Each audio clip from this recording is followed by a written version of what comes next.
స్వాతంత్రం వచ్చి దశాబ్దాలు గడిచిన గిరిజన బతుకుల్లో మాత్రం ఎక్కడ మార్పు లేక, అభివృద్ధికి నోచుకోక, రాజ్యాంగం కల్పించిన హక్కులు కూడా అమలు కాక దిక్కు తోచని స్థితిలో అనేక గిరిజన ఉద్యమాలు జరిగినాయి. 2005లో ఏ గిరిజనులైతే అడవి కొట్టుకొని ఆ భూములు నమ్ముకొని జీవిస్తుండ్రో ఆ అటవీ భూములకు, వాళ్ళు దున్నుకునే భూములకు, సేద్యం చేసుకునే భూములకు హక్కులు కల్పించాలని చెప్పి పార్లమెంట్లో 2005లో దాన్ని ప్రవేశపెట్టడం జరిగింది. 2006లో ఆ చట్టం ఆమోదం పొంది 2008లో ఆ చట్టం ఈ దేశంలో అమలు చేయబడ్డది. ఆనాడు ఈ రాష్ట్రంలో కూడా, ఆంధ్రప్రదేశ్ రాష్ట్రంలో, ఉమ్మడి ఆంధ్రప్రదేశ్ రాష్ట్రంలో దాదాపు 97,000 పైచిలకు గిరిజనులకు 3 లక్షల పైచిలకు ఎకరాల భూములు కూడా వాళ్ళు ఇవ్వడం జరిగింది. తెలంగాణ రాష్ట్రం వచ్చిన తర్వాత గిరిజనుల బతుకుల్లో వెలుగు నింపుతారని, వాళ్ళ జీవితాల్లో మార్పు వస్తుందని చెప్పి ఆశించింది.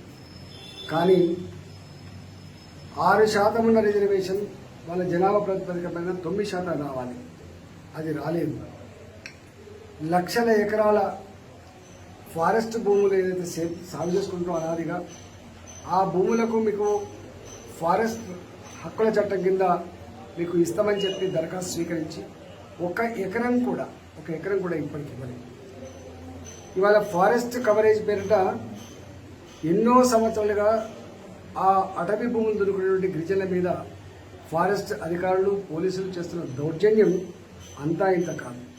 బాలింతలను చూడకుండా, గర్భవతులను కూడా చూడకుండా, చిన్న పిల్లలను చూడకుండా, కనీసం మానవత్వం లేకుండా కర్కశంగా ముఖ్యమంత్రి గారి ఆదేశాల మేరకు హక్కులు ఎక్కడి, భూములు ఎక్కడి, పట్టాలు ఎక్కడి అని చెప్పి వ్యంగ్యంగా మాట్లాడి ఆ అధికారులకు పూర్తి హక్కులు ఇవ్వడం వల్ల ఇవాళ లక్షలాది ఎకరాలు అనాదిగా సాగు చేసుకుంటున్నారు. తాత, తండ్రి, కొడుకు సాగు చేసుకుంటుంటే ఆ భూముల మీద దౌర్జన్యం చేసి మిషన్లతో ట్రెంచులు కొట్టించి వాళ్ళని బయటికి పంపించడమే కాకుండా వాళ్ళు తవ్వుకున్న బాయిలు పూడ్చడం, వాళ్ళు వేసుకున్న బోర్లను పీకేయడం, వాళ్ళు వేసుకున్న కరెంటు స్తంభాన్ని పీకేయడం, ఆ భూమి నుంచి దూరం చేసేటువంటి దుర్మార్గం ఈ రాష్ట్రంలో కోకొల్లు జరుగుతూ ఉంది. ఇవాళ ఈ దేశంలో ఒక ఆదివాసీ బిడ్డని, ఒక గిరిపుత్రులాల్ని రాష్ట్రపతి స్థానంలో కూర్చోబెట్టే ప్రయత్నం భారతీయ జనతా పార్టీ చేస్తూ ఉంటే, ఇవాళ ఇక్కడ ఉన్నటువంటి టీఆర్ఎస్ ప్రభుత్వం, ముఖ్యంగా కేసీఆర్ గారు మాత్రం గిరిజన కళ్ళల్లో మట్టి కొడుతున్న అనడానికి సజీవ సాక్ష్యాలు అనేక ఉన్నాయి.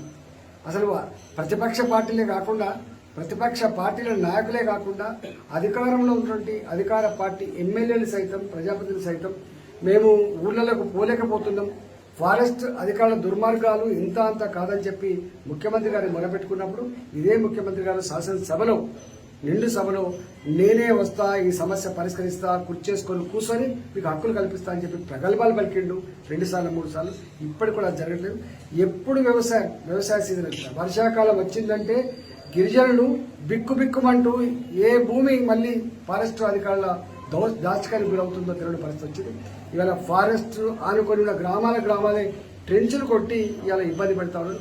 అంతేకాకుండా ఆ గిరిజనులకు గతంలో ఉన్నటువంటి భూములు కూడా, లీగల్గా ఉన్నటువంటి భూములు కూడా, ఫారెస్ట్ భూములు కాని భూములను కూడా ఈ ధరణి వచ్చిన తర్వాత వాళ్ళ పేర్లు రావట్లేదు, వాళ్ళ ఎక్స్టెండ్ రావట్లేదు. ఒక సర్వే నెంబర్ ఉంటే ఇంకో సర్వే నెంబర్ ఇస్తున్నారు. ఎప్పుడో ఎనకడ కొనుక్కున్న భూములు ఎనకడ అమ్ముకునే పేర్ల మీద వస్తున్నాయి తప్ప నిజంగా దున్నుకునే వాళ్ళ పేర్లతో రావలేదు.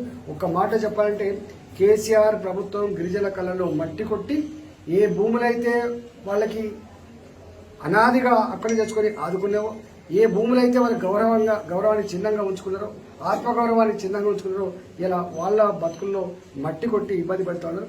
నేను ఒకటే డిమాండ్ చేస్తా ఉన్నా, ఇప్పటికైనా ముఖ్యమంత్రి గారు ఫారెస్ట్ల అధికారుల దౌర్జన్యాన్ని, దుర్మార్గాన్ని ఆపాలని, తక్షణమే వాళ్ళ భూములకు వాళ్ళు పట్టాలు ఇవ్వాలని చెప్పి నేను డిమాండ్ చేస్తా ఉన్నా. రెండో డిమాండ్, అటవీ ఉత్పత్తుల మీద గతంలో వీళ్ళకి హక్కులు ఉంటే ఇవాళ ఫారెస్ట్ అధికారులు ఈ పురుల అరణ్యాలని, ఇది ఈ ఈకో జోన్ అని చెప్పి రకరకాల జోన్ల పెట్టి ఫారెస్ట్లోకి మేకలు పోకుండా, ఫారెస్ట్లోకి ఆవులు పోకుండా, ఫారెస్ట్ ఉత్పత్తులు తెచ్చుకోకుండా ఇబ్బంది పెడతా ఉన్నారు. వాటి మీద కూడా సమీక్ష జరపాలని చెప్పి నేను డిమాండ్ చేస్తాను. ఎందుకంటే వాళ్ళు గిరిజనులు నివసించేదే అడవుల్లో నివసిస్తారు తప్ప వాళ్ళకి సంపాదన మీద కానీ, వాళ్ళ కార్ల మీద కానీ బంగ్లాల మీద సోకున్నారు కాదు, కనిపించిన అమ్మా నాన్నకి ఇంత అన్నం పెట్టుకోవాలి, కన్న బిడ్డలకు కూడా ఇంత అన్నం పెట్టాలనేటువంటి దాంతో జీవించేవాళ్ళు. కాబట్టి నిస్వార్థపరమైనటువంటి గిరిజనుల మీద, నోరు లేని అమాయకుల మీద ప్రభుత్వం దౌర్జన్యం చేస్తే మాడి మసి అయిపోక తప్పదని చెప్పి హెచ్చరిస్తాను. హాయ్ ఫ్రెండ్స్, మా టుడే టుమారో యూట్యూబ్ ఛానల్ చూస్తున్నందుకు చాలా థ్యాంక్స్. మరిన్ని లేటెస్ట్ వీడియోస్ కోసం వెంటనే సబ్స్క్రైబ్ చేయండి. అలాగే ఈ బెల్ ని కూడా రింగ్ చేసేయండి. మా నోటిఫికేషన్స్ అన్ని మీ మొబైల్లో వస్తాయి. అలాగే మా వీడియోస్ మీకు నచ్చితే లైక్ చేయండి, షేర్ చేయండి, నచ్చకపోతే కామెంట్ చేయండి.